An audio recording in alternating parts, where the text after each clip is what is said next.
नमस्कार दोस्तों, हमारे चैनल में आपका तहे दिल से स्वागत है। क्या आपने कभी सोचा है कि सोचना कैसे शुरू हुआ?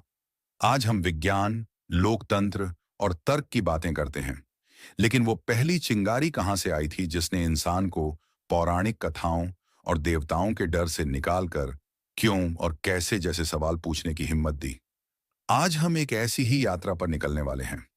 एक ऐसी यात्रा जो हमें समय में 2500 साल पीछे प्राचीन ग्रीस की धूप भरी गलियों में ले जाएगी। ये कहानी है उन महान दिमागों की, उन दार्शनिकों की, जिन्होंने पहली बार यह कहने का साहस किया कि यह ब्रह्मांड किसी मनमौजी देवता का खेल नहीं, बल्कि कुछ नियमों और सिद्धांतों पर चलता है, जिन्हें हम अपनी बुद्धि से समझ सकते हैं। ये सुकरात, प्लेटो और अरस्तू की कहानी है, और उन सभी विचारकों की भी जिन्होंने उनसे पहले और उनके बाद आकर हमारी पूरी पश्चिमी सभ्यता की नींव रखी। यह किताब ए short history of Greek philosophy हमें उसी महान बौद्धिक क्रांति की एक सरल और रोमांचक कहानी सुनाती है। ये हमें सिखाती है कि कैसे सवाल पूछना इंसान होने का सबसे महान और सबसे सुंदर गुण है। क्या आप तैयार हैं उन पहले दार्शनिकों से मिलने के लिए जिन्होंने हमें सोचना सिखाया? तो चलिए इस रोमांचक सफर की शुरुआत करते हैं। चैप्टर नंबर 1, जब कहानियों पर उठे सवाल, मिथक से तर्क की ओर। हमारी इस महान यात्रा की शुरुआत होती है एक बहुत विशाल और बहुत ही क्रांतिकारी बदलाव से। एक ऐसे बदलाव से जिसने इंसानियत की सोच की दिशा ही हमेशा के लिए बदल दी। इस बदलाव को दार्शनिक मिथोस से लोगोस की ओर कहते हैं। यह सुनने में कुछ भारी भरकम लग सकता है, लेकिन इसका मतलब बहुत ही सरल और बहुत ही गहरा है। मिथोस का मतलब है कहानी या पौराणिक कथा, और लोगोस का मतलब है तर्क या विवेकपूर्ण व्याख्या। तो यह बदलाव था दुनिया को कहानियों के माध्यम से समझने की बजाय उसे तर्क और कारण के माध्यम से समझने की शुरुआत। आज से लगभग 3000 साल पहले प्राचीन ग्रीस में और दुनिया के बाकी हिस्सों की तरह ही हर सवाल का जवाब पौराणिक कथाओं और देवताओं की कहानियों में मिलता था। बारिश क्यों होती है? क्योंकि ज्यूस देवता खुश हैं। समुद्र में तूफान क्यों आता है? क्योंकि पोसाइडन देवता नाराज हैं। फसलें अच्छी क्यों होती हैं? क्योंकि डेमेटर देवी प्रसन्न है। यह दुनिया देवताओं की एक बहुत विशाल और बहुत ही नाटकीय लीला का मंच थी।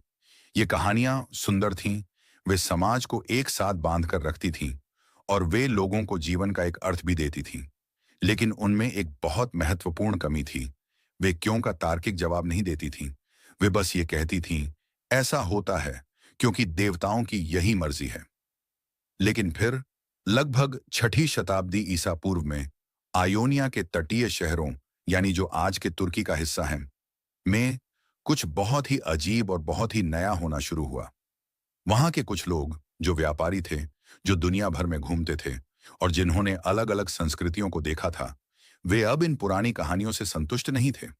वे पूछने लगे, हाँ, यह तो ठीक है कि पोसाइडन नाराज हैं, लेकिन तूफान असल में कैसे आता है?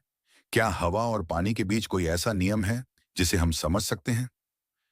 यह एक बहुत ही साहसी और एक बहुत ही क्रांतिकारी सवाल था। यह पहली बार था जब इंसान देवताओं की इच्छा से परे प्रकृति के अपने आंतरिक नियमों को खोजने की कोशिश कर रहा था। यहीं से दर्शन का और उसी से विज्ञान का भी जन्म हुआ। ये पहले दार्शनिक, जिन्हें हम प्री सोक्रेटिक्स यानी सुकरात से पहले के विचारक कहते हैं, वे दुनिया के पहले सच्चे वैज्ञानिक थे।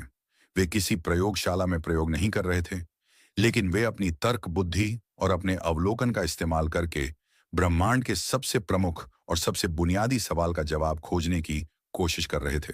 और वो सवाल था, यह सब कुछ, ये पूरी दुनिया आखिर किस एक मूल चीज से बनी है? वे एक ऐसी एकल व्याख्या की तलाश में थे जो इस दुनिया की सारी विविधता को समझा सके। क्या कोई एक ऐसा मूल तत्व है जिससे यह वृक्ष, यह पर्वत, यह बादल और हम इंसान सब कुछ बना हो? यह एक बहुत ही महत्वाकांक्षी और एक बहुत ही सुंदर विचार था। यह इस विश्वास से पैदा हुआ था कि इस प्रकट अराजकता के पीछे एक छिपी हुई व्यवस्था है, एक कॉस्मोस है जिसे हमारा दिमाग समझ सकता है। यह हमें आज की जिंदगी के लिए एक बहुत ही गहरा सबक सिखाता है। हम भी अक्सर अपनी जिंदगी की घटनाओं को कहानियों और भावनाओं के चश्मे से ही देखते हैं। मेरी किस्मत ही खराब है, या भगवान मुझसे नाराज है। ये पहले दार्शनिक हमें चुनौती देते हैं कि हम अपनी समस्याओं के पीछे के तर्क को, उसके कारणों को खोजने की कोशिश करें। वे हमें एक ज्यादा तार्किक और एक ज्यादा विश्लेषणात्मक दृष्टिकोण अपनाने के लिए प्रेरित करते हैं। लेकिन वो पहला इंसान कौन था जिसने यह कहने की हिम्मत की, सब कुछ देवताओं की मर्जी नहीं है, सब कुछ पानी है? Question mark chapter number 2। जब सब कुछ पानी था। मिलेटस के पहले विचारक। आयोनिया के उस बौद्धिक ज्वालामुखी का केंद्र था एक बहुत ही समृद्ध और बहुत ही व्यस्त बंदरगाह वाला शहर, मिलेटस। और इसी शहर में इतिहास का वो पहला व्यक्ति रहता है जिसे हम अपनी परंपरा में पहला दार्शनिक कह सकते हैं। उनका नाम था थेल्स। थेल्स एक बहुत ही व्यावहारिक और एक बहुत ही बुद्धिमान व्यक्ति थे। वे एक इंजीनियर थे, एक खगोल शास्त्री थे और एक सफल व्यापारी भी थे। कहा जाता है कि उन्होंने अपनी खगोलीय ज्ञान का इस्तेमाल करके एक बार पहले से ही जैतून की बम्पर फसल का अनुमान लगा लिया था और सारे तेल निकालने वाले कोल्हू पहले से ही किराए पर ले लिए थे। और इस तरह उन्होंने बहुत पैसा कमाया था। वे यह दिखाना चाहते थे कि दर्शन सिर्फ हवाई बातें नहीं हैं, यह व्यावहारिक भी हो सकता है। लेकिन थेल्स का सबसे प्रमुख और सबसे स्थायी योगदान था उनका वो साहसिक दावा जो उन्होंने उस पहले महान दार्शनिक सवाल के जवाब में दिया था, यह दुनिया किस एक मूल चीज से बनी है? और थेल्स का जवाब था पानी। उन्होंने कहा सब कुछ पानी है।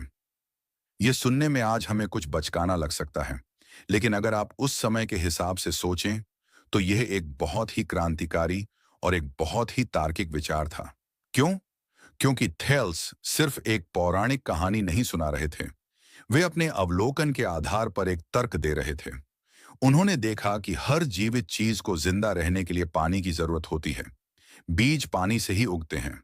हमारा अपना शरीर भी ज्यादातर पानी से ही बना है। पानी अपना रूप भी बदल सकता है, वो तरल भी हो सकता है, वो भाप बनकर गैस भी बन सकता है और वो जमकर ठोस बर्फ भी बन सकता है। तो यह सोचना बहुत ही तार्किक था कि शायद यही एक तत्व है जो हर चीज का आधार है। महत्वपूर्ण यह नहीं है कि उनका जवाब सही था या गलत।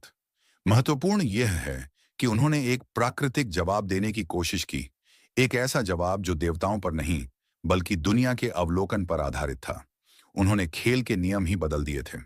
थेल्स के बाद मिलिटस में ही उनके एक शिष्य एनाक्सिमेंडर ने इस परंपरा को आगे ले गया। एनाक्सिमेंडर अपने गुरु से भी ज्यादा साहसी और अमूर्त सोचने वाले थे।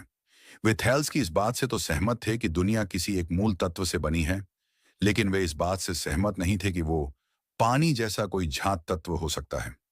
उन्होंने एक बहुत ही गहरा सवाल पूछा, अगर सब कुछ पानी से बना है तो फिर आग जैसी चीज कैसे मौजूद हो सकती है जो पानी के ठीक उल्टी है? इसीलिए एनाक्सिमेंडर ने एक और भी ज्यादा क्रांतिकारी विचार पेश किया। उन्होंने कहा कि मूल तत्व पानी, हवा या आग जैसा कोई साधारण तत्व नहीं हो सकता। वो तो कुछ और ही होना चाहिए, कुछ ऐसा जो असीम, परिभाषित और शाश्वत हो। उन्होंने इस मूल तत्व को एक नाम दिया, एपेरॉन, जिसका मतलब है वह जिसकी कोई सीमा नहीं है। ये एक बहुत ही महत्वपूर्ण दार्शनिक छलांग था। पहली बार कोई इंसान एक ऐसे मूल कारण के बारे में सोच रहा था जो हमारी इंद्रियों की पहुंच से परे एक पूरी तरह से अमूर्त अवधारणा थी। एनाक्सिमेंडर ने यह भी कहा कि हमारी यह दुनिया अकेली नहीं है। इस एपेरॉन से अनगिनत दुनियाएं लगातार पैदा होती हैं और फिर उसी में विलीन हो जाती हैं। यहां तक कि उन्होंने जीवन के विकास के बारे में भी एक शुरुआती सिद्धांत दिया था कि जीवन पानी में शुरू हुआ और फिर धीरे धीरे जमीन पर आया। मिलेटस के इस महान त्रिमूर्ति के तीसरे दार्शनिक थे एनाक्सिमेनीज। वे एक तरह से थेल्स और एनाक्सिमेंडर के बीच एक समझौता करते हुए लगते हैं। वे इस बात से तो सहमत थे कि मूल तत्व कोई झात तत्व होना चाहिए, लेकिन उन्होंने पानी की जगह हवा को चुना। उन्होंने तर्क दिया कि हवा पानी से भी ज्यादा मौलिक है। जब हवा संघनित होती है तो वो पहले बादल, फिर पानी, फिर मिट्टी और फिर पत्थर बन जाती है, और जब वो विरल होती है तो वो आग बन जाती है।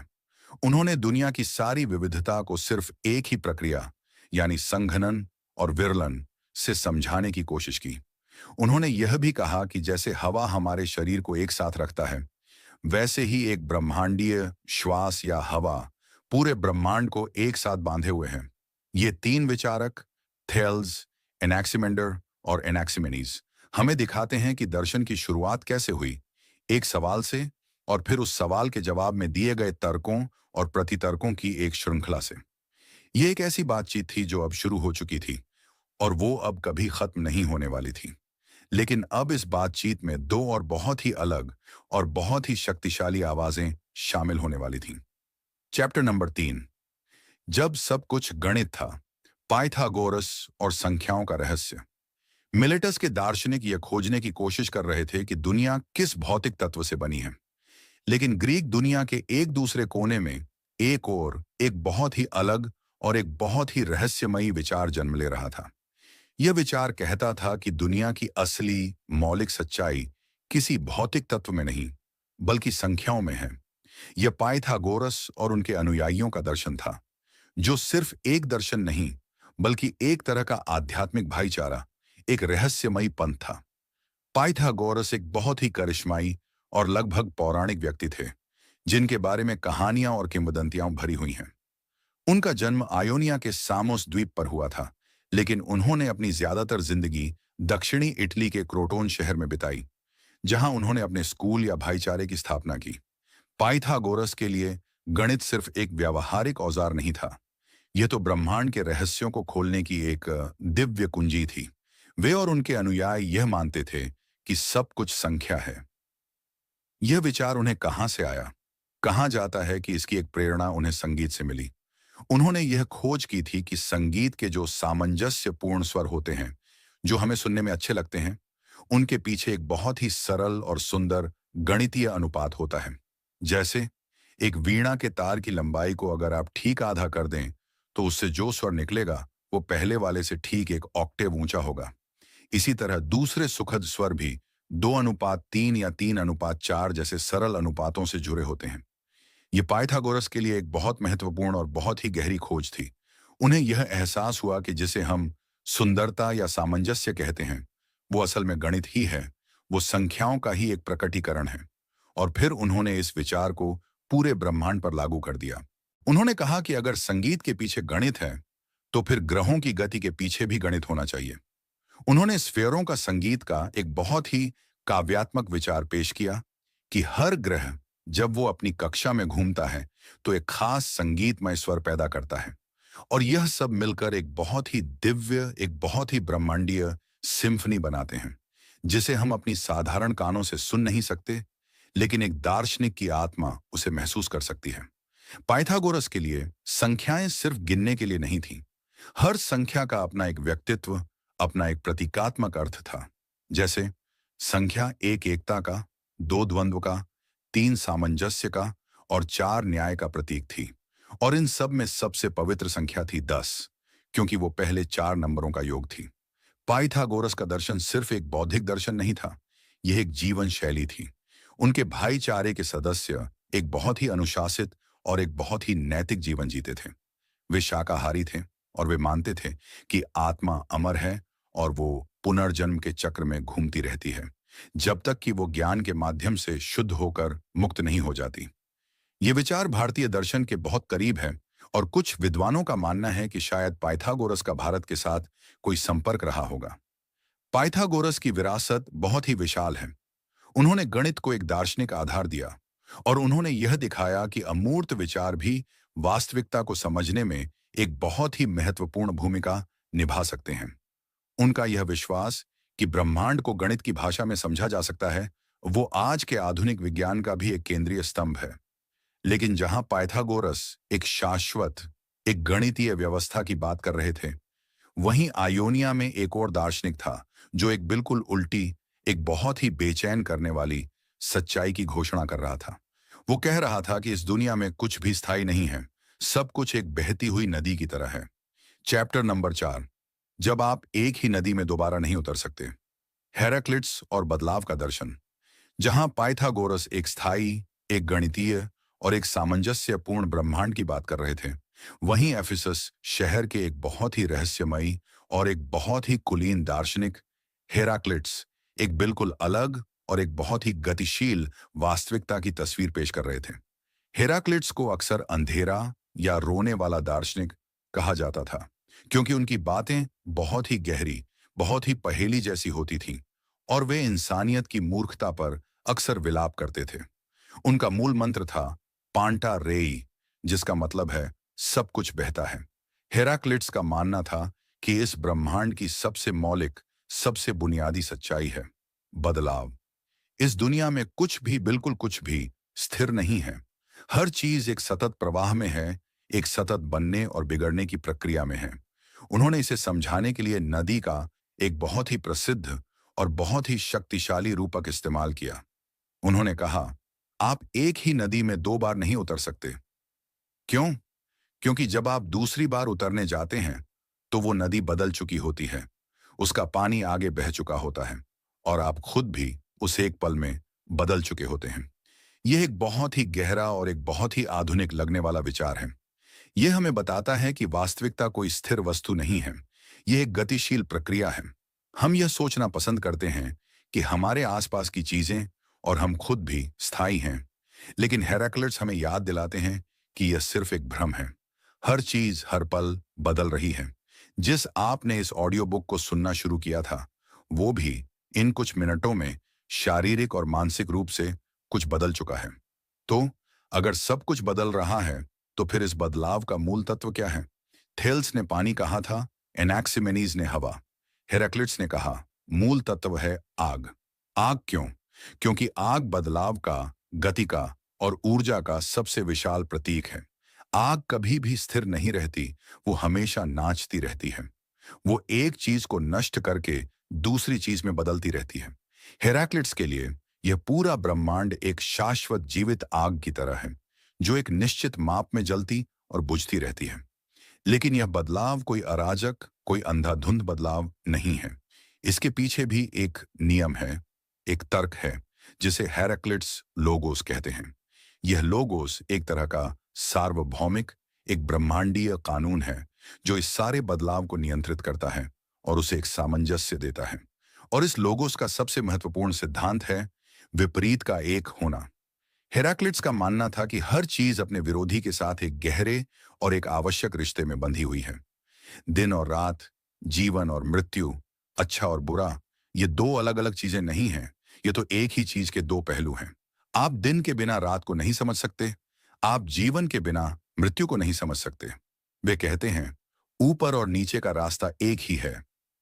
यह संघर्ष या युद्ध जो इन विपरीत शक्तियों के बीच चलता रहता है, वही इस दुनिया को चलाता है, वही सामंजस्य पैदा करता है। युद्ध ही सब चीजों का पिता है। यह एक बहुत ही चुनौतीपूर्ण और एक बहुत ही गहरा दर्शन है। यह हमें सिखाता है कि हमें जीवन के विरोधाभासों से, उसके तनावों से घबराना नहीं चाहिए। वे जीवन का एक आवश्यक हिस्सा हैं। यह हमें बदलाव को एक दुश्मन की तरह नहीं, बल्कि जीवन की एक स्वाभाविक लय की तरह स्वीकार करना सिखाता है। यह हमें हर पल को उसकी ताजगी में जीने के लिए कहता है, क्योंकि वो पल फिर कभी लौट कर नहीं आएगा। हेराक्लिटस का यह विचार कि सब कुछ बदल रहा है, यह हमारे सामान्य ज्ञान के बहुत करीब लगता है। हम अपने चारों तरफ बदलाव देखते हैं, लेकिन क्या यह पूरी कहानी है? क्या सच में सब कुछ बदल रहा है? क्या कोई भी चीज, बिल्कुल कोई भी चीज स्थायी नहीं है? ग्रीक दुनिया के एक और कोने से एक और दार्शनिक की आवाज उठने वाली थी, जो हेराक्लिटस के इस दावे के ठीक उल्टा, एक और भी ज्यादा चौंकाने वाला और एक और भी ज्यादा कट्टरपंथी दावा करने वाला था।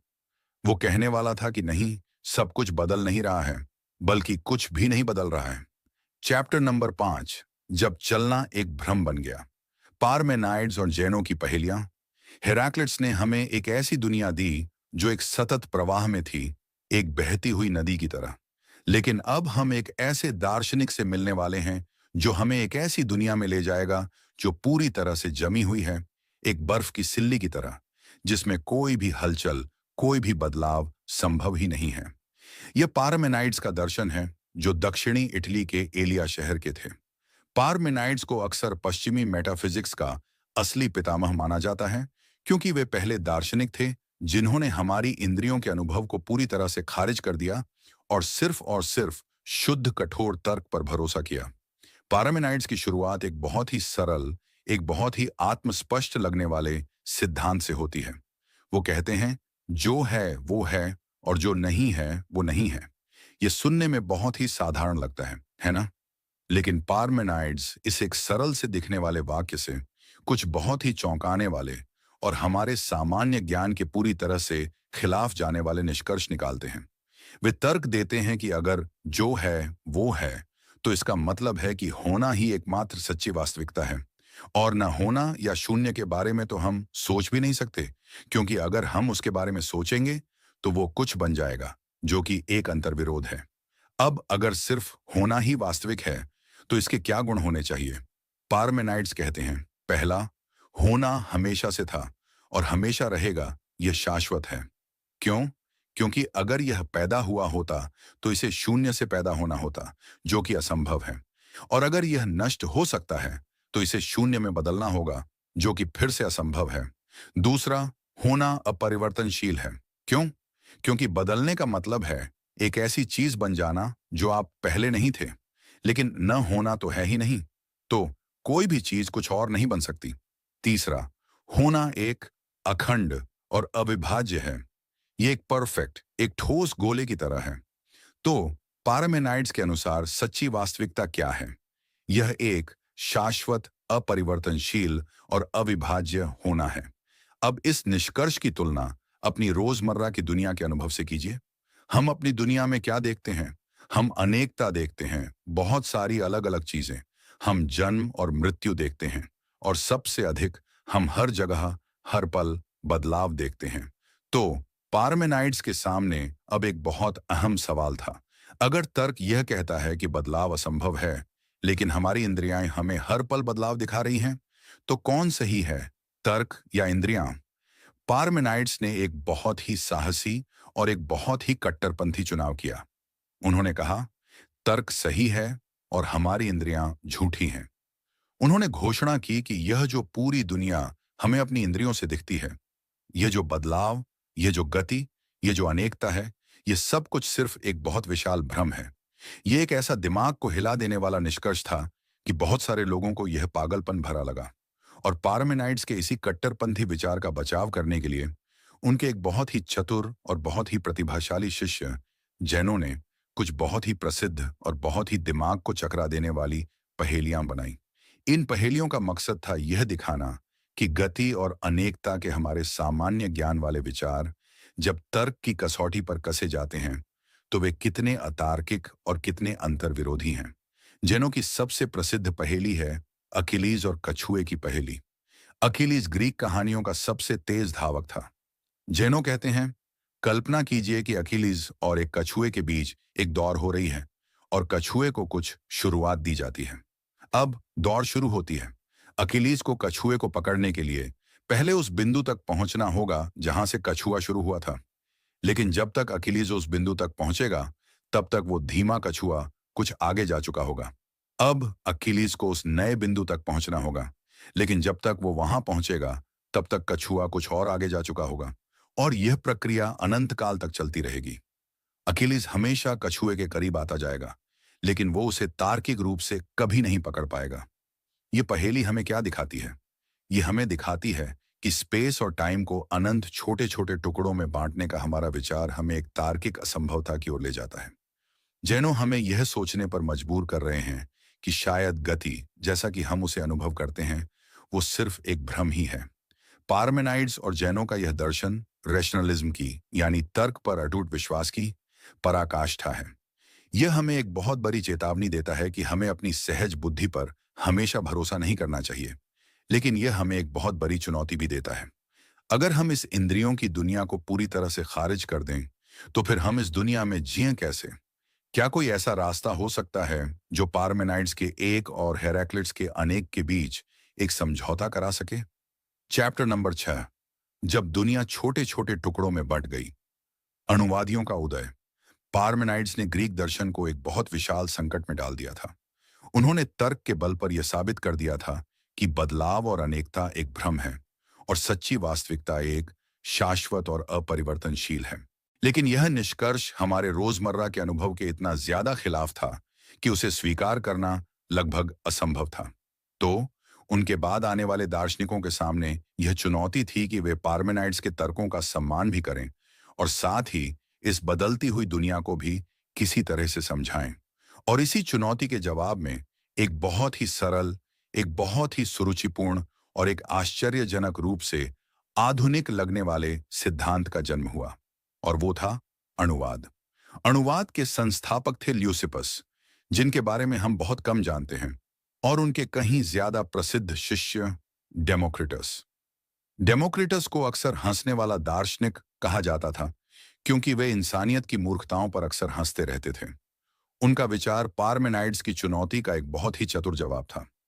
डेमोक्रिटस ने कहा, हाँ, पार्मेनाइड्स सही थे जब उन्होंने कहा था कि जो है वो है, और वो शाश्वत और अपरिवर्तनशील है।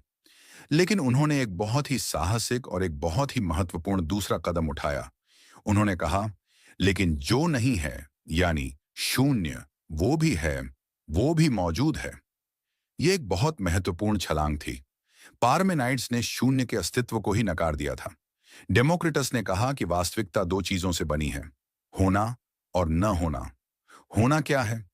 डेमोक्रेट्स ने कहा कि होना अनंत छोटे छोटे अविभाज्य और ठोस कणों से बना है, जिन्हें उन्होंने एटोमोस कहा, जिसका ग्रीक में मतलब है जिसे और काटा नहीं जा सकता।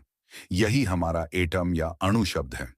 ये अणु पार्मेनाइड्स के होने की तरह ही शाश्वत और अपरिवर्तनशील हैं। वे हमेशा से थे और हमेशा रहेंगे। वे अंदर से पूरी तरह से ठोस हैं, और उनके सिर्फ आकार, माप और बनावट में ही एक दूसरे से फर्क है। और न होना क्या है? वो है शून्य, एक अनंत खाली स्थान जिसमें ये अणु लगातार घूम रहे हैं। और इस सरल से सिर्फ दो चीजों वाले मॉडल से, यानी अणु और शून्य, डेमोक्रिटस ने दुनिया की सारी विविधता और सारे बदलाव को समझाने की कोशिश की। उन्होंने कहा कि जो अलग अलग चीजें हमें दिखती हैं, जैसे कि पत्थर, पानी या इंसान, वे असल में इन्हीं शाश्वत अणुओं के अलग अलग संयोजनों और व्यवस्थाओं के अलावा और कुछ नहीं है। एक पत्थर के अणु एक दूसरे से बहुत मजबूती से जुड़े होते हैं, जबकि पानी के अणु आसानी से एक दूसरे पर फिसल सकते हैं। और बदलाव बदलाव भी सिर्फ इन अणुओं की गति और उनके पुनर्व्यवस्था का ही दूसरा नाम है। अणु खुद नहीं बदलते, वे तो बस एक जगह से दूसरी जगह जाते हैं और एक दूसरे के साथ जुड़कर और अलग होकर नई नई चीजें बनाते हैं। तो इस तरह डेमोक्रिटस ने पार्मेनाइड्स के अपरिवर्तनशील होने को भी बचा लिया, यानी अणु खुद नहीं बदलते, और हेराक्लिट्स की बदलती हुई दुनिया को भी समझा दिया, यानी अणुओं का संयोजन बदलता रहता है। ये एक बहुत ही शानदार संश्लेषण था। डेमोक्रिटस का दर्शन एक पूरी तरह से भौतिकवादी और नियतिवादी दर्शन था। उनके अनुसार इस ब्रह्मांड में आत्मा या ईश्वर जैसी किसी भी गैर भौतिक चीज के लिए कोई जगह नहीं थी। हमारी आत्मा भी सिर्फ बहुत ही सूक्ष्म, बहुत ही चिकने और बहुत ही गोल अणुओं से बनी है, जो हमारे पूरे शरीर में फैले हुए हैं। और हर घटना बिना किसी अपवाद के इन अणुओं की गति और उनके टकराव के कठोर और यांत्रिक नियमों का ही एक परिणाम है। इसमें किसी भी उद्देश्य, किसी भी योजना या किसी भी स्वतंत्र इच्छा के लिए कोई जगह नहीं थी। यह एक ऐसा विचार था जो अपने समय से बहुत बहुत आगे था। यह आश्चर्यजनक रूप से आज के हमारे वैज्ञानिक विश्व दृष्टिकोण के बहुत करीब है। हालांकि आज हम जानते हैं कि एटम अविभाज्य नहीं है, लेकिन यह मूल विचार कि दुनिया छोटे छोटे कणों और उनके बीच के खाली स्थान से बनी है, जो प्राकृतिक नियमों का पालन करते हैं, यह आज भी विज्ञान का आधार है। लेकिन डेमोक्रिटस के इस ठंडे, इस यांत्रिक और इस उद्देश्यहीन ब्रह्मांड ने एक बहुत विशाल और बहुत ही असहज करने वाला सवाल खड़ा कर दिया। अगर इस दुनिया में कोई ईश्वर नहीं है, कोई ब्रह्मांडीय न्याय नहीं है, और सब कुछ सिर्फ अणुओं का एक अंधा खेल है, तो फिर हमें कैसे जीना चाहिए? हमारी नैतिकता का क्या आधार है? अच्छा और बुरा क्या है? ये वो सवाल थे जिनका जवाब अब प्रकृति के अध्ययन में नहीं मिल सकता था। इसका जवाब खोजने के लिए दर्शन को अब अपनी नजरें आसमान से हटाकर पहली बार खुद इंसान पर केंद्रित करनी थी। और यह काम करने वाला व्यक्ति था इतिहास का सबसे प्रसिद्ध, सबसे रहस्यमयी और सबसे प्रभावशाली दार्शनिक। चैप्टर नंबर 7, जब दर्शन जमीन पर उतरा, सोफिस्ट और सुकरात का आगमन। अब तक ग्रीक दर्शन की कहानी का केंद्र रहा है ब्रह्मांड। दार्शनिक ये पूछ रहे थे कि दुनिया क्या है, लेकिन 5वीं शताब्दी ईसा पूर्व के मध्य में दर्शन का केंद्र अचानक और बहुत ही नाटकीय रूप से बदल गया। अब सबसे मुख्य सवाल यह नहीं था कि दुनिया क्या है, बल्कि यह था कि इंसान क्या है और हमें एक अच्छा जीवन कैसे जीना चाहिए। दर्शन, जैसा कि सिसरो ने बाद में कहा, आसमान से उतरकर शहरों में और इंसानों के घरों में रहने लगा। इस महान मानवीय मोड़ के पीछे दो मुख्य ताकतें थीं, सोफिस्ट और उनके सबसे महान आलोचक सुकरात। सोफिस्ट उस समय के नए पेशेवर बुद्धिजीवी थे। वे एक शहर से दूसरे शहर घूमते थे और पैसे लेकर युवाओं को उत्कृष्टता या सफलता की कला सिखाने का दावा करते थे। उस समय एथेंस में लोकतंत्र का उदय हो रहा था और सार्वजनिक जीवन में सफल होने के लिए सबसे महत्वपूर्ण कौशल था भाषण कला, यानी लोगों के सामने अपनी बात को प्रभावी ढंग से रखने और उन्हें अपनी बात से सहमत कराने की कला। सोफिस्ट इसी कला के विशेषज्ञ थे। लेकिन सोफिस्ट सिर्फ भाषण कला ही नहीं सिखाते थे। वे अपने साथ एक बहुत ही नया और एक बहुत ही कट्टरपंथी दार्शनिक दृष्टिकोण भी लेकर आए, जिसे सापेक्षवाद कहते हैं। पिछले दार्शनिक एक सार्वभौमिक सत्य की खोज में थे। सोफिस्टों ने कहा कि ऐसा कोई सार्वभौमिक सत्य है ही नहीं। उनके एक सबसे प्रसिद्ध विचारक प्रोटागोरस ने कहा था, इंसान ही सब चीजों का मापदंड है। इसका मतलब था कि सच और नैतिकता कोई वस्तुनिष्ठ, कोई बाहरी चीज नहीं है। वो तो हर व्यक्ति या हर समाज के लिए सापेक्ष है। जो मेरे लिए सच है वो मेरे लिए सच है, जो आपके लिए सच है वो आपके लिए सच है। कोई भी एक परम सत्य नहीं है। ये एक बहुत ही मुक्तिदायक लेकिन एक बहुत ही खतरनाक विचार भी था। इसने परंपराओं और पुरानी मान्यताओं पर सवाल उठाने का दरवाजा तो खोल दिया, लेकिन इसने नैतिकता की पूरी नींव को ही खोखला कर दिया। अगर सही और गलत सिर्फ अपनी अपनी राय का मामला है, तो फिर कोई भी काम गलत कैसे हो सकता है? और इसी बौद्धिक और नैतिक भ्रम के माहौल में एथेंस की सड़कों पर एक बहुत ही अजीब, एक बहुत ही अनूठा और एक बहुत ही परेशान करने वाला चरित्र घूमता था। वो कोई पेशेवर शिक्षक नहीं था, वो कोई पैसे नहीं लेता था, और वो यह दावा भी नहीं करता था कि उसके पास कोई ज्ञान है, बल्कि वो तो यह कहता था कि मैं बस एक ही चीज जानता हूं, और वो ये है कि मैं कुछ नहीं जानता। उसका नाम था सुकरात। सुकरात देखने में कोई सुंदर या प्रभावशाली व्यक्ति नहीं थे। वे बेडौल थे, उनकी नाक छपट्टी थी और वे अक्सर नंगे पैर घूमते थे। लेकिन उनके अंदर एक ऐसा दिमाग, एक ऐसी आत्मा और एक ऐसा करिश्मा था जिसने एथेंस के सबसे प्रतिभाशाली युवाओं को अपनी ओर खींच लिया, जिनमें से एक थे प्लेटो। सुकरात का मिशन था सोफिस्टों के इस सापेक्षवाद का मुकाबला करना और सच्चे सार्वभौमिक नैतिक सत्यों की फिर से खोज करना। लेकिन उनका तरीका बहुत ही अनूठा था। वे कोई भाषण नहीं देते थे, वे कोई किताब नहीं लिखते थे। वे तो बस लोगों से बाजार में, सड़कों पर सवाल पूछते थे। ये सुकरातिक पद्धति कहलाती है। वे किसी ऐसे व्यक्ति के पास जाते जो यह दावा करता कि वो जानता है कि न्याय क्या है या साहस क्या है, और फिर सुकरात एक बहुत ही विनम्र और अज्ञानी व्यक्ति होने का नाटक करते हुए उससे सवालों की एक श्रृंखला पूछना शुरू कर देते, और धीरे धीरे अपने ही जवाबों के अंतर्विरोधों में फंसकर उस व्यक्ति को यह एहसास हो जाता कि जिसे वो ज्ञान समझ रहा था वो तो सिर्फ सुनी सुनाई बातें, सिर्फ अधूरी राय थी। सुकरात का मकसद लोगों को अपमानित करना नहीं था।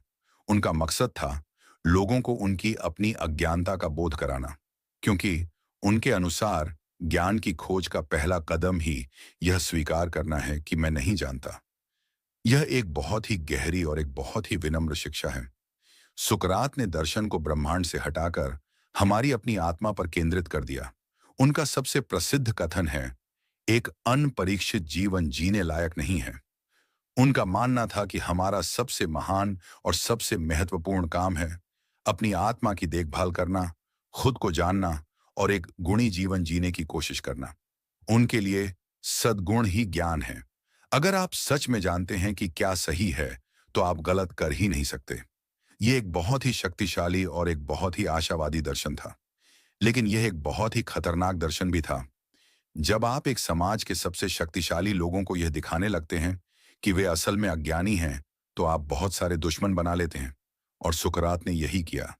उनकी निरंतर पूछताछ, उनकी परंपराओं की आलोचना और युवाओं पर उनका प्रभाव एथेंस की सत्ता को खटकने लगा।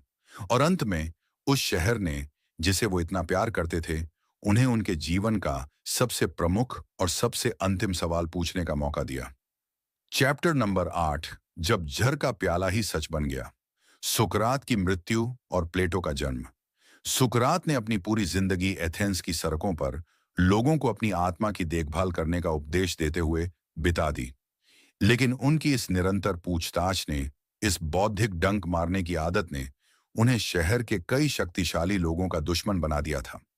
399 ईसा पूर्व में जब सुकरात 70 साल के थे, तो उन पर दो बहुत ही गंभीर आरोप लगाकर उन्हें अदालत में लाया गया।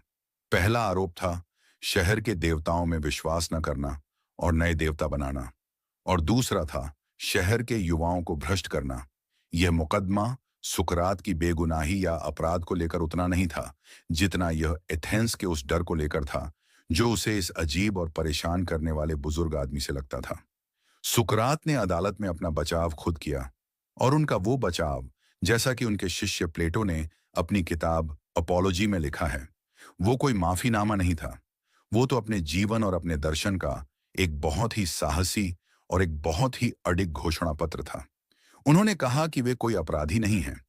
वे तो इस शहर के लिए देवताओं द्वारा भेजा गया एक डांस है, एक ऐसी मक्खी है जो इस आलसी घोड़े यानी एथेंस को लगातार काटकर उसे जगाए रखती है, उसे अपनी आत्मा की देखभाल करने के लिए मजबूर करती है। उन्होंने कहा कि उन्हें सजा देने की बजाय शहर को तो उन्हें एक हीरो की तरह सम्मानित करना चाहिए। लेकिन एथेंस की जूरी, जो 500 आम नागरिकों से बनी थी, उनकी इस बौद्धिक अहंकार को समझ नहीं पाई। उन्होंने सुकरात को दोषी पाया, और जब सजा पर बहस हुई तो सुकरात ने विनम्रता दिखाने और एक हल्की सजा मांगने की बजाय एक बार फिर सबको चौंका दिया। उन्होंने मजाक में कहा कि उनकी सेवाओं के लिए उन्हें तो शहर के खर्चे पर जीवन भर मुफ्त भोजन दिया जाना चाहिए। और फिर उन्होंने कहा कि वे कोई भी ऐसी सजा स्वीकार नहीं करेंगे जो उन्हें चुप करा दे, क्योंकि एक अनपरीक्षित जीवन जीने लायक नहीं है।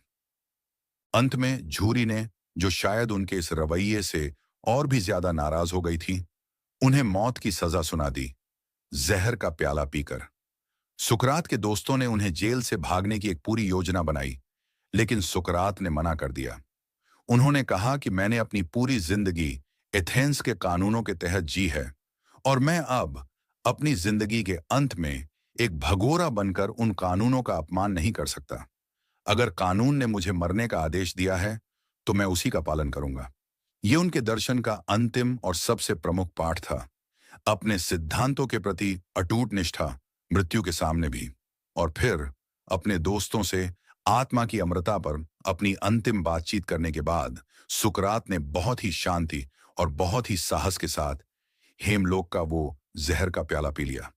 सुकरात की मृत्यु दर्शन के इतिहास की सबसे बड़ी और सबसे मार्मिक घटनाओं में से एक है। यह एक शहीद की मृत्यु थी, एक ऐसे इंसान की मृत्यु जो सत्य और ज्ञान के लिए मर गया। लेकिन यह एक अंत नहीं था, यह एक नई और भी ज्यादा शानदार शुरुआत थी। उस मुकदमे के दौरान भीड़ में एक युवा, एक बहुत ही प्रतिभाशाली और एक बहुत ही धनी कुलीन युवक भी मौजूद था, जो सुकरात को अपना गुरु, अपना आदर्श मानता था। और जब उसने अपनी आंखों से देखा कि कैसे उसके शहर ने दुनिया के सबसे बुद्धिमान और सबसे न्यायप्रिय इंसान को मार डाला, तो उसका लोकतंत्र और इस दुनिया की राजनीति से हमेशा के लिए मोहभंग हो गया। उसने फैसला किया कि वो अपनी पूरी जिंदगी और अपनी सारी प्रतिभा अपने गुरु के विचारों को अमर बनाने और एक ऐसे आदर्श समाज की कल्पना करने में लगा देगा, जहां फिर कभी किसी सुकरात को जहर का प्याला न पीना पड़े। उस युवक का नाम था प्लेटो। सुकरात की मृत्यु ने प्लेटो को, एक दार्शनिक को, जन्म दिया। चैप्टर नंबर 9, जब परछाइयों के पार देखा गया, प्लेटो की गुफा और आदर्श रूपों का संसार। सुकरात की मृत्यु का प्लेटो पर बहुत ही गहरा और एक बहुत ही स्थायी प्रभाव हुआ। उन्होंने देखा कि यह इंद्रियों की दुनिया, यह रोजमर्रा की राजनीति की दुनिया कितनी अपूर्ण, कितनी अन्यायपूर्ण और कितनी धोखेबाज हो सकती है। उन्हें यह यकीन हो गया कि अगर हमें सच्चा ज्ञान और सच्चा न्याय खोजना है, तो हमें इस बदलती हुई, इस परछाइयों की दुनिया से ऊपर उठना होगा। और इसी खोज से प्लेटो के उस महान और सबसे प्रसिद्ध सिद्धांत का जन्म हुआ, आदर्श रूपों का सिद्धांत। जैसा कि हमने आइडियलिज्म की ऑडियो बुक में विस्तार से देखा था, प्लेटो ने गुफा के रूपक के माध्यम से यह समझाया कि हम सब उन कैदियों की तरह हैं जो सिर्फ परछाइयों को ही असली दुनिया समझ रहे हैं। यह भौतिक दुनिया, जिसे हम अपनी इंद्रियों से अनुभव करते हैं, वो असली नहीं है। यह तो एक उच्चतर, एक ज्यादा सच्ची वास्तविकता की सिर्फ एक अधूरी नकल, एक परछाई मात्र है। वो असली वास्तविकता क्या है? प्लेटो के अनुसार वो है आदर्श रूपों का एक गैर भौतिक, एक शाश्वत और एक अपरिवर्तनशील संसार। इस संसार में हर उस चीज का जिसे हम इस दुनिया में देखते हैं, उसका एक आदर्श, एक परफेक्ट रूप या आइडिया मौजूद है। वहां एक आदर्श कुर्सी का, एक आदर्श सुंदरता का और सबसे अधिक एक आदर्श अच्छाई का फॉर्म है। और हमारी इस दुनिया की सारी चीजें सिर्फ इसलिए मौजूद हैं और सिर्फ इसलिए समझने योग्य हैं क्योंकि वे उन आदर्श रूपों में हिस्सा लेती हैं। यह एक बहुत ही शक्तिशाली और एक बहुत ही प्रभावशाली मेटाफिजिक्स थी। इसने सुकरात की उस खोज को, जो न्याय क्या है, जैसे सवालों के सार्वभौमिक जवाब खोज रही थी, उसे एक ठोस दार्शनिक आधार दे दिया। न्याय सिर्फ एक राय नहीं है, यह एक शाश्वत और एक वस्तुनिष्ठ फॉर्म है जिसे हमें अपनी तर्क बुद्धि से खोजना है। प्लेटो का मानना था कि हमारी आत्मा भी अमर है और वो इस भौतिक दुनिया में आने से पहले उसी आदर्श रूपों के संसार में रहती थी जहां उसने उन सभी आदर्श रूपों को सीधे सीधे देखा था। इसलिए सीखना प्लेटो के लिए कुछ नया जानना नहीं है, ये तो बस उन भूली हुई सच्चाइयों को याद करना मात्र है। प्लेटो ने अपने इसी दर्शन के आधार पर अपनी महान किताब द रिपब्लिक में एक आदर्श राज्य की भी कल्पना की। यह एक ऐसा राज्य होगा जिसका शासन कोई साधारण राजनेता या कोई भीड़ नहीं, बल्कि दार्शनिक राजा करेंगे। ये वो लोग होंगे जिन्होंने अपनी आत्मा को इस इंद्रियों की गुफा से ऊपर उठा लिया है और जिन्होंने अच्छाई के आदर्श रूप को देख लिया है। सिर्फ वही लोग यह जानते हैं कि सच्चा न्याय क्या है और सिर्फ उन्हीं को शासन करने का अधिकार है। ये एक बहुत ही भव्य, एक बहुत ही कुलीन और एक बहुत ही सत्तावादी दृष्टिकोण था। प्लेटो लोकतंत्र पर भरोसा नहीं करते थे क्योंकि उन्होंने लोकतंत्र को ही अपने गुरु सुकरात को मारते हुए देखा था। प्लेटो ने एथेंस में अपनी एक अकादमी की स्थापना की जो पश्चिमी दुनिया का पहला विश्वविद्यालय माना जा सकता है और वहां उन्होंने लगभग 40 सालों तक शिक्षा दिया। उन्होंने अपने गुरु सुकरात के विचारों को अपने दर्जनों संवादों में अमर बना दिया। उन्होंने दर्शन को एक व्यवस्थित, एक अकादमिक अनुशासन का रूप दिया। लेकिन उनकी अपनी ही अकादमी में उनका एक ऐसा शिष्य अध्ययन कर रहा था जो उनसे बहुत प्यार और बहुत सम्मान तो करता था, लेकिन जो अपने गुरु की इस परछाइयों से परे की दुनिया से पूरी तरह से सहमत नहीं था। वो एक ऐसा शिष्य था जो दर्शन को वापस इसी धरती पर, इसी ठोस, इसी वास्तविक दुनिया में लाना चाहता था। चैप्टर नंबर 10, जब दर्शन ने दुनिया को छुआ, अरस्तु और सुनहरा मध्य। अगर प्लेटो हमें अपनी कल्पना के पंखों पर विचारों की एक अमूर्त और एक आदर्श दुनिया की सैर कराते हैं, तो उनके सबसे महान शिष्य अरस्तु हमें वापस जमीन पर ले आते हैं और हमें इसी दुनिया को अपनी आंखों से ध्यान से देखना सिखाते हैं। अरस्तु प्लेटो की अकादमी में 20 सालों तक अध्ययन किए और वे प्लेटो के सबसे प्रतिभाशाली शिष्य थे। प्लेटो उन्हें अकादमी का दिमाग कहते थे, लेकिन अरस्तु का स्वभाव अपने गुरु से बहुत अलग था। वे एक कवि से ज्यादा एक वैज्ञानिक थे। उन्हें चीजों को वर्गीकृत करना, उनका विश्लेषण करना और उन्हें उनकी पूरी जटिलता में समझना पसंद था। अरस्तु ने अपने गुरु प्लेटो के आदर्श रूपों के सिद्धांत को खारिज कर दिया। उन्होंने कहा कि हमें सच्चाई को खोजने के लिए किसी दूसरी दुनिया में जाने की जरूरत नहीं है। वास्तविकता यही है, इसी दुनिया में, इन्हीं विशेष, इन्हीं ठोस चीजों में जिन्हें हम देख और छू सकते हैं। कुर्सीपन किसी और दुनिया में मौजूद कोई आदर्श फॉर्म नहीं है, वो तो इसी कुर्सी में उसके रूप और उसके पदार्थ के एक संयोजन के रूप में मौजूद है। ये एक बहुत विशाल और एक बहुत ही महत्वपूर्ण बदलाव था। अरस्तु ने दर्शन को मेटाफिजिक्स की ऊंचाइयों से उतारकर भौतिकी और जीव विज्ञान की जमीन पर ला खड़ा किया। अरस्तु एक अविश्वसनीय रूप से बहुमुखी प्रतिभा के धनी थे। उन्होंने लगभग हर उस विषय पर लिखा जिसकी आप कल्पना कर सकते हैं। तर्कशास्त्र, भौतिकी, जीव विज्ञान, मनोविज्ञान, नैतिकता, राजनीति और साहित्य। उन्हें तर्कशास्त्र का पिता माना जाता है क्योंकि उन्होंने ही पहली बार सिलोजिज्म जैसे डिडक्टिव तर्क के कठोर नियमों को सूत्रबद्ध किया था। लेकिन हमारी इस ऑडियो बुक के लिए उनका सबसे महत्वपूर्ण योगदान है नैतिकता के क्षेत्र में। जहां प्लेटो के लिए अच्छा जीवन अच्छाई के फॉर्म को जानने में था, वहीं अरस्तु के लिए अच्छा जीवन एक खास तरीके से जीने में था। उनका सवाल था, इंसान के जीवन का अंतिम लक्ष्य क्या है? और उनका जवाब था यूडिमोनिया। ये एक ऐसा ग्रीक शब्द है जिसका कोई सीधा हिंदी अनुवाद नहीं है, लेकिन इसका मतलब है मानव का फलना फूलना, एक अच्छा, एक संपूर्ण, एक खुशहाल और एक सार्थक जीवन। तो यह यूडिमोनिया हम कैसे हासिल कर सकते हैं? अरस्तु कहते हैं कि हर चीज का एक खास कार्य या उद्देश्य होता है। एक अच्छे चाकू का उद्देश्य है अच्छी तरह से काटना। उसी तरह इंसान का भी एक खास उद्देश्य है, और वो उद्देश्य है अपनी उस क्षमता का जो उसे बाकी सभी जानवरों से अलग करती है, उसका पूरी उत्कृष्टता के साथ इस्तेमाल करना। और वो क्षमता है हमारी तर्क बुद्धि। तो एक अच्छा जीवन, एक यूडिमोनिया वाला जीवन, वो है जो तर्क के अनुसार उत्कृष्टता या सद्गुण के साथ जिया जाता है। और यह सद्गुण क्या है? अरस्तु का प्रसिद्ध सिद्धांत है सुनहरा मध्य का। वे कहते हैं कि हर सद्गुण दो अवगुणों के बीच का एक मध्य या संतुलन है, जिसमें से एक कमी है और दूसरा अधिकता है। जैसे साहस का सद्गुण कायरता की कमी और अंधाधुंध बहादुरी की अधिकता के बीच का एक सुनहरा मध्य है। उदारता, कंजूसी और फिजूल खर्ची के बीच का एक मध्य है। यह एक बहुत ही व्यावहारिक और एक बहुत ही संतुलित नैतिकता है। यह हमें सिखाती है कि हमें जीवन में चरम सीमाओं से बचना चाहिए और हमेशा एक संतुलन की तलाश करनी चाहिए। सुकरात, प्लेटो और अरस्तु, यह वो महान त्रिमूर्ति है जिसने पश्चिमी दर्शन की पूरी इमारत को खड़ा किया। कहा जाता है कि उसके बाद का सारा दर्शन इन्हीं के काम पर लिखी गई एक फुटनोट मात्र है। उन्होंने वो सारे प्रमुख सवाल पूछे और उन सवालों के वो सारे संभावित जवाब दिए जिन पर हम आज भी बहस कर रहे हैं। उन्होंने हमें सिखाया कि एक अच्छा जीवन जीने के लिए हमें अपने ब्रह्मांड को और सबसे अधिक हमें खुद को समझना होगा। और इसी के साथ दोस्तों, हम आज इस अद्भुत यात्रा के अंत पर पहुंचते हैं।